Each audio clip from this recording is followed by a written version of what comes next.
Hello दोस्तों। एक बार फिर से आपका स्वागत है आपके अपने YouTube channel S P maths में। कैसे हैं आप लोग? आशा करता हूं कि आप लोग अच्छे होंगे और साथ ही अपनी तैयारी में अच्छी तरीके से लगे हुए होंगे। आज मैं फिर से एक नया वीडियो लेकर आप लोगों के लिए आया हूं और ये जो वीडियो है वो तीसरा दिन है हमारा हाइट एंड डिस्टेंस का, ऊंचाई और दूरी का। आज फिर से मैं थोड़े मुश्किल क्वेश्चन लेकर के आया हूँ क्योंकि मुझे ऐसा लग रहा है कि आप लोगों को कॉन्सेप्ट समझ में आ गया है। और आज के वीडियो में मैं एक बार फिर से पहले के कॉन्सेप्ट को एक बार रिवाइज करूँगा, उसके बाद हम लोग क्वेश्चन को सॉल्व करेंगे। तो मैंने क्या बताया था कि हाइट एंड डिस्टेंस के लगभग क्वेश्चन सॉल्व किए जाएंगे, वो केवल हमें 3 आकृति याद रखनी है। कौन कौन सी?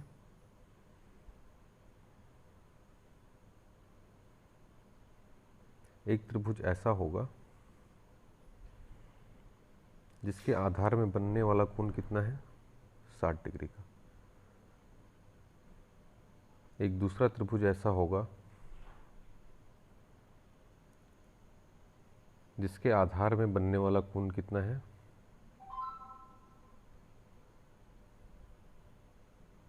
30 डिग्री का। भुजाओं के बारे में आप लोगों को पता ही होगा। 60 डिग्री के साथ वाली भुजा कितनी होती है? ए। और यहाँ पर कितना कोण बनेगा? तो 30 डिग्री का। तो ये भुजा कितनी होगी? √3a और ये भुजा 2a। इसी तरह से 30 डिग्री के लिए 30 डिग्री के साथ जो भुजा होगी वो √3a मैंने पहले बताया था। 60 डिग्री के साथ a और कर्ण कितना होगा? 2a होगा। इसी तरह से एक और आकृति थी जो मैं आप लोगों को फिर से बताना चाहूँगा। 45 डिग्री का एक त्रिभुज था।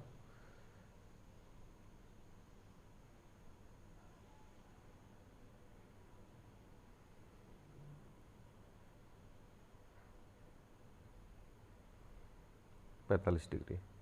तो यहाँ पे भी 45 डिग्री का कोण बनेगा और ये भुजा ए, ये भुजा ए और कर्ण इसमें √2a होगा। इतना आप लोगों को बस केवल याद रखना है।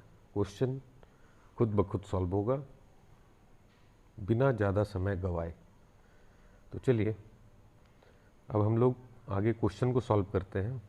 जो क्वेश्चन मैंने आज आप लोगों के लिए 5 क्वेश्चन लाए हैं और ध्यान से समझिएगा। इसमें वैसे क्वेश्चन है जिसको आप अगर प्रोसेस से सॉल्व करते हैं या आप जिस तरह से बनाते थे उस तरह से सॉल्व करते हैं तो काफ़ी समय लगता है, लेकिन आज से वो समय कम हो जाएगा। तो चलिए पहला क्वेश्चन हम लोगों के पास है। एक मीनार मैदान से ऊपर स्थित बिंदु P से टूट गया है। देखिए दोस्तों, जब भी मैं कोई क्वेश्चन सॉल्व करता हूँ तो उसके क्वेश्चन को समझने में ज़्यादा समय देता हूँ और वो दिया गया ज़्यादा समय आपको क्वेश्चन सॉल्व करने में जो समय लग रहा है उसको काफ़ी बचा लेता है। तो देखिए क्वेश्चन में क्या कहा गया। एक मीनार मैदान से ऊपर स्थित बिंदु P से टूट जाता है और मीनार का ऊपरी सिरा बिंदु P पर मैदान के साथ 60 डिग्री का कोण बनाता है। तो देखिए ये एक मीनार था, ये जो है वो एक पॉइंट है यहाँ पर P, यहाँ से ये टूट जाता है और टूटने के बाद क्वेश्चन में दिया गया P से टूटता है और ज़मीन के साथ Q पर 60 डिग्री का कोण बनाता है। यहाँ पे जो पॉइंट है ये Q है, टूटा कहाँ से? P से, और यहाँ पे कोण बनाया कितना? 60 डिग्री का। ठीक है। बिंदु Q के विपरीत दिशा में स्थित बिंदु R से P का उन्नयन कोण। देखिए इसके विपरीत किस साइड होगा? इस साइड में। तो यहाँ से एक बिंदु है इसका नाम है R। तो R से बिंदु P का उन्नयन कोण 30 डिग्री का है, मतलब ये 30 डिग्री का कोण है।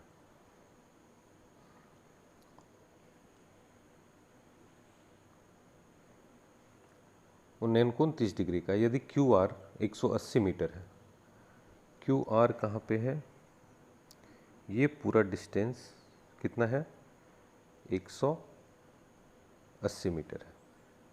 तो हम लोगों को पता करना है मीनार की ऊंचाई कितनी है। तो देखिए दोस्तों, इस क्वेश्चन को सॉल्व करने के लिए हम लोग कोई एक मान इसमें मान लेंगे। वो क्या मानते हैं देखते हैं। हम लोग यहाँ पर मानते हैं ये x था, ये कितना था x। तो 60 डिग्री के साथ वाली भुजा कितनी है x है, तो यहाँ पे 30 डिग्री है, तो इसके साथ जो भुजा होगी वो कितनी होगी √3x होगी। अगर ये भुजा √3x है तो इस ट्रायंगल में ये √3x और ये यहाँ पे 30 डिग्री है। अगर ये a का मान है तो फिर ये भुजा कितनी होगी, तो इसका इस पूरे को हम लोग गुना कर देंगे √3 से। तो हम लोगों ने देखा कि ये जो दूरी है यहाँ से R से लेकर के जो भवन या मीनार है उसके आधार तक की वो 3x है। तो इस तरह से 3x और x मिल करके कितना हो गया 4x, और 4x बराबर है 180 डिग्री के। तो इस तरह से x का मान कितना होगा 45 डिग्री। जब x का मान 45 डिग्री होगा तो हमें क्या पता करना था, ऊंचाई। ऊंचाई कितना है √3x, तो 45√3 हमारा आंसर होगा। समझ में नहीं आने से आप फिर से इसको एक बार रिपीट कीजिए, और फिर भी समझ में नहीं आता है तो कमेंट कीजिए, मैं इसे समझाऊंगा। ऐसे उम्मीद करता हूँ कि ये चीज़ें आपको समझ में आ गई होंगी। अब हम लोग अगले क्वेश्चन की ओर चलते हैं। अगला क्वेश्चन हमारा है, किसी अधूरे खंभे के शीर्ष का उसके आधार से 150 मीटर की दूरी से उन्नयन कोण 30 डिग्री है। बिल्कुल आसान सा क्वेश्चन है। देखिए, एक खंभा था, ये मान लेते हैं अधूरा खंभा है, ये पूरा कंप्लीट नहीं हुआ। इसके आधार से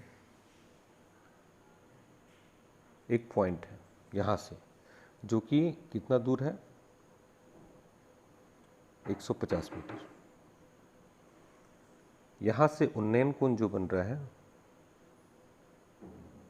वो बन रहा है 30 डिग्री का। इस खंभे की ऊंचाई कितनी बढ़ाई जानी चाहिए ताकि उसका उन्नयन कोण, अच्छा ये देखिए यहाँ पे टाइपिंग मिस्टेक है, उन्नयन कोण होना चाहिए यहाँ पे, तो 45 डिग्री हो जाना चाहिए। सबसे पहले हम लोग इस आकृति में, क्योंकि ये 50 है, यहाँ पर कितना है 30, तो यहाँ कोण बनेगा 60 डिग्री का, और 60 डिग्री के साथ वाली भुजा कितनी आएगी a, और ये 150 है, ये कितने के बराबर है √3a बराबर है 150 के। तो a का मान कितना आएगा, a का मान आएगा 150 बटा में √3। √3 से हम गुना करेंगे और फिर √3 से डिवाइड करेंगे, तो 50√3, मतलब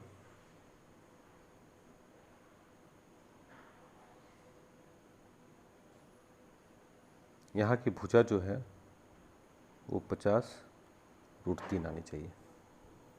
समझ में आ गया।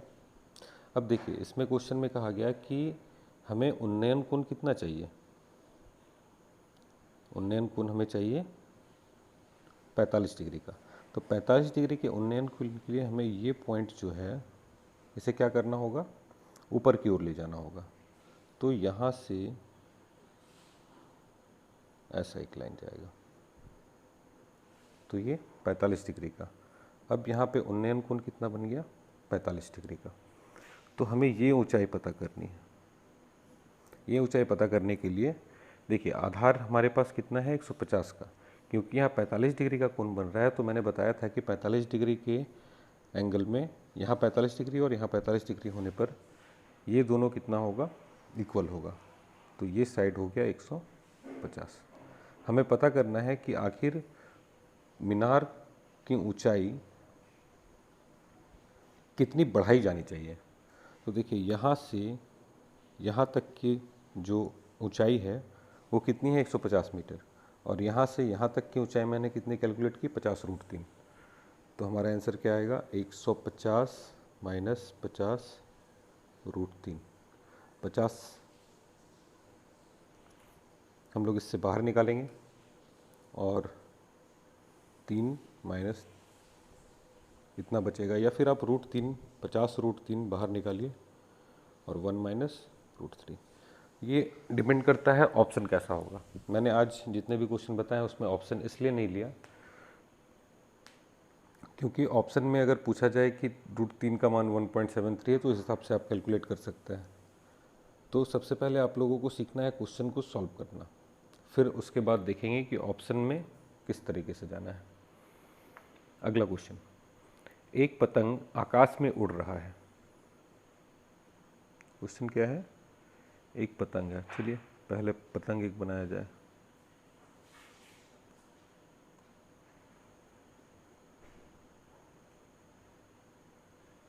पतंग बन जा।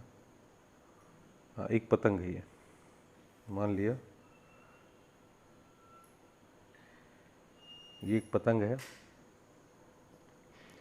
और ये एक डोर से बंधा हुआ है।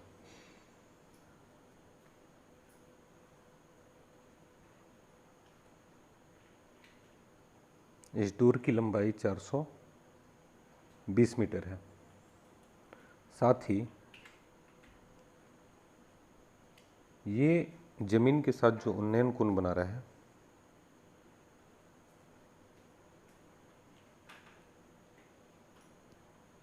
ये 30 डिग्री का बना रहा है।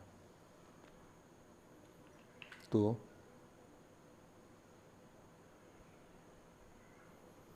हमें ये बताना है कि पतंग की ऊंचाई कितनी है। तो देखिए यहाँ पर 420 मीटर की आ रहा है, तो ये 2a के इक्वल होता है। तो a का मान कितना होगा, 420 का आधा 210। नहीं माफ़ कीजिएगा, a तो यहाँ पे नहीं होता है ना, a यहाँ पे होता है 210। तो हमें यही पता करना था कि पतंग की ऊंचाई कितनी है। तो 210 मीटर है। बताइए कितना समय लगा। चलिए अगले क्वेश्चन की ओर चलते हैं। दो व्यक्ति एक टावर की विपरीत दिशाओं में खड़े हैं। देखिए ये एक टावर है,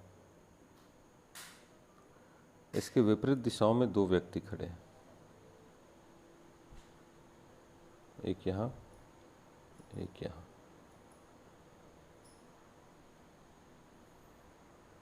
एक यहाँ। वे टावर के शीर्ष का उन्नत कोण क्रमशः 30 डिग्री और 45 डिग्री मांगते हैं। नहीं मांगते हैं, नहीं मानते हैं, ऐसा कुछ होगा, यहाँ टाइपिंग मिस्टेक है। तो जो उन्नयन कोण है वो कितना माना गया, 30 और 45 डिग्री। देखिए हम लोग ऐसा मान लेते हैं यहाँ पे 30 डिग्री का उन्नयन कोण बन रहा होगा और यहाँ से 45 डिग्री का उन्नयन कोण बन रहा होगा। ये हम लोग यहाँ पे 30, यहाँ पर 45 डिग्री का। यदि टावर की ऊंचाई तो पता है 50 मीटर है, तो दोनों व्यक्तियों के बीच की दूरी कितनी है। अब बताइए ये 45 डिग्री यहाँ पर है तो यहाँ कितना होगा, 45 डिग्री होगा। ये अगर 50 मीटर है तो यहाँ से यहाँ का डिस्टेंस कितना आएगा, 50 मीटर। दूसरा, यहाँ पे 30 डिग्री का कोण है तो यहाँ पे 60 डिग्री बनेगा। जब यहाँ 60 डिग्री बनेगा और ये भुजा 50 मीटर है जो कि a के बराबर होती है, तो ये वाली भुजा कितनी होगी, √3a, 50√3। तो दोनों को जोड़ देने से दोनों व्यक्तियों के बीच की दूरी निकल जाएगी जो कि होगी 50 + 50√3। 50 इससे बाहर आएगा, 1 प्लस √3। अब चलिए अगले और आखिरी क्वेश्चन की ओर हम लोग चलते हैं। है यदि एक झील के 200 मीटर ऊपर की बिंदु से बादल का उन्नयन कोण 30 डिग्री का है। देखिए समझिएगा बिल्कुल ध्यान से, ये एक झील है ऐसा मान लीजिए, और इस झील से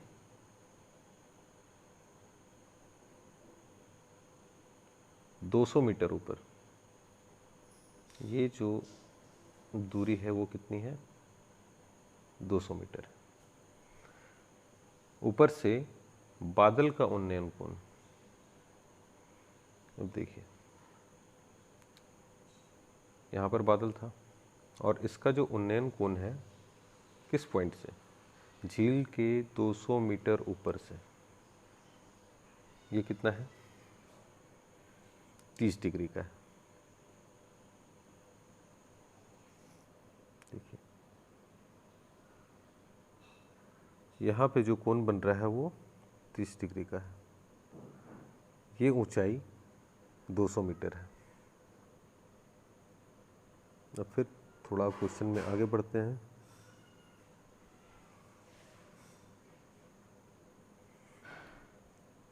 तथा झील में उसके प्रवर्तन का, अब ये बादल जो है उसकी जो परछाई झील में बन रही है, तो परछाई जो बनेगी वो तो यहाँ पे बनेगी,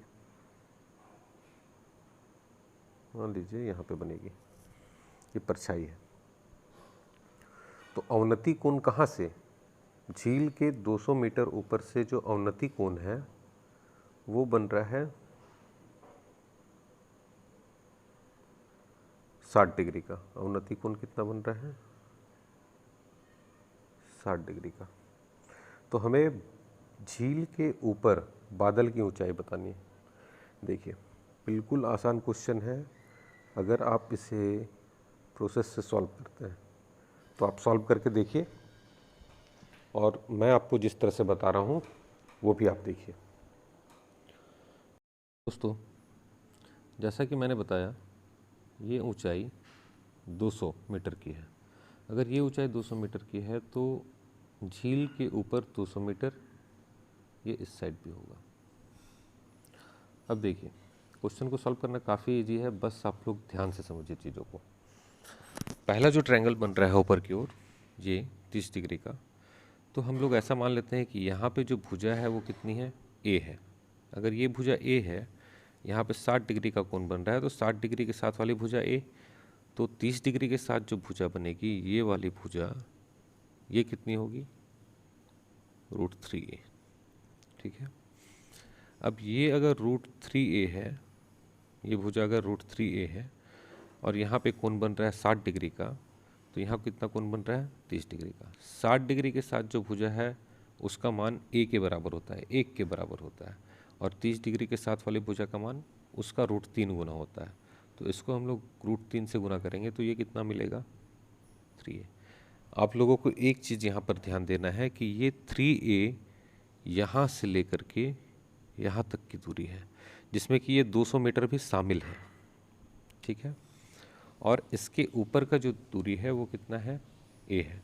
लेकिन हम लोग जैसा जानते हैं कि किसी भी चीज़ की जो छाया बनती है पानी पे, वो ठीक उतनी ही नीचे बनती है जितनी ऊपर वो वस्तु वास्तविक है। अब देखिए अगर हम यहाँ थोड़ा कैलकुलेशन करें तो अगर हमें झील के नीचे कितने नीचे में परछाई बन रही ये पता करना है, तो हमें ये पूरा दूरी मतलब 3a में 200 माइनस करना होगा। 3a में 200 मीटर माइनस करना होगा। क्यों करना होगा, क्योंकि ज़मीन के नीचे 200 मीटर की दूरी हमें पता है, झील के ऊपर के 200 मीटर की दूरी हमें पता है। अब देखिए, अब झील के ऊपर, नीचे की दूरी तो हमने पता कर लिया, अब झील के ऊपर की दूरी अगर हमें पता करनी है, ये दूरी तो इसमें क्या करना होगा, 200 plus A is equal to 200 plus A, दोनों इक्वल होगा। अब देखिए ए को इस ओर ले आए तो 2a इज इक्वल टू 400, तो ए का मान कितना आया, 200। जब ए का मान 200 आता है तो हमें पता क्या करना था, झील के ऊपर बादल की ऊंचाई। ए का मान 200 आया, साथ ही ये 200 हमें ऐड करना होगा, तो हमारा आंसर कितना होगा, 400। और उम्मीद करता हूँ ये क्वेश्चन बनाने में आपको काफ़ी मज़ा आया होगा, आप इससे कुछ सीखे होंगे। अगर आपको मेरे द्वारा दी गई जानकारी पसंद आ रही है तो चैनल को लाइक करें, सब्सक्राइब करें और शेयर करें। धन्यवाद।